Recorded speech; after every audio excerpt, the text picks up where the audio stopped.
Qual será a grande importância desse relacionamento entre os números e as empresas? Porque é que os empresários devem ter muita atenção aos números e a tudo o que é, portanto, uma leitura dos números de uma forma global dentro das suas empresas?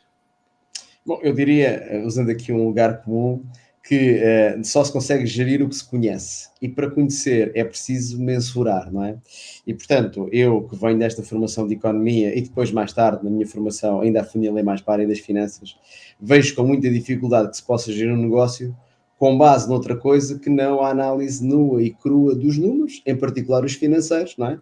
Mas também, como na conversa que tivemos de preparação para este programa, todo um conjunto de KPIs, não é? Que são indicadores de performance financeiros ou outros, que de alguma maneira conseguem pôr os empresários a pensar naquilo que é o caminho que querem, a estratégia que querem seguir e já agora se a mesma está a ter ou não resultado em função daquilo que é a dinâmica própria da economia que vai colocando tudo isto à prova. E, portanto, eu diria que a leitura dos números é fundamental, porque sem isso é muito difícil levar o nosso barco, que é a nossa empresa, ao nosso objetivo, porque o mar, em particular neste momento, está muito agitado e, portanto, precisamos daqui de uma bússola de navegação e esses números podem ser um fator importante para essa mesma navegação.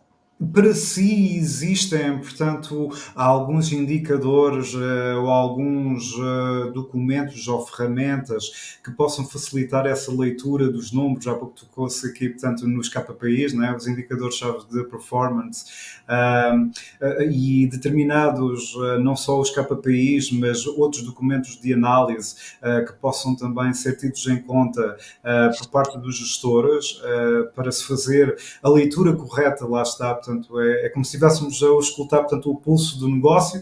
Como é que vamos descobrir onde é que está, portanto, o negócio a pulsar mais? Será Certo. isso, não é? Pronto, já agora a conversa também tivemos de preparação para esta nossa conversa.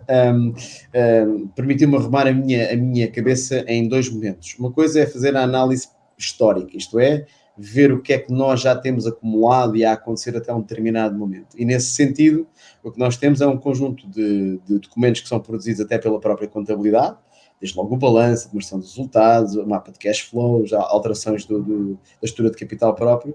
Tudo isso são documentos que a contabilidade produz, e já agora os balancetes que acontecem durante o período de exploração de um ano de uma empresa, e tudo isso é informação valiosíssima para fazer a tal navegação face àquilo que é previsto e aquilo que está a acontecer. Portanto, este diria que é um primeiro momento, olhando para o histórico, para o que está a acontecer. Depois, o Helder, muito bem, na nossa conversa, fez-me também pensar naquilo que é o olhar para o futuro, não é? E aí há todo um conjunto de mapas previsionais. Eu diria que pelo menos um orçamento de tesouraria é o mínimo que devemos exigir a uma empresa que se queira, no fundo, chamar de empresa e ter uma gestão minimamente profissional, que permitem olhar não só para o que já aconteceu, mas também antecipar o que vem a seguir e já agora, de alguma maneira, com essa antecipação, resolver problemas que de outra maneira só vamos correr atrás do prejuízo porque nós conseguimos antecipar.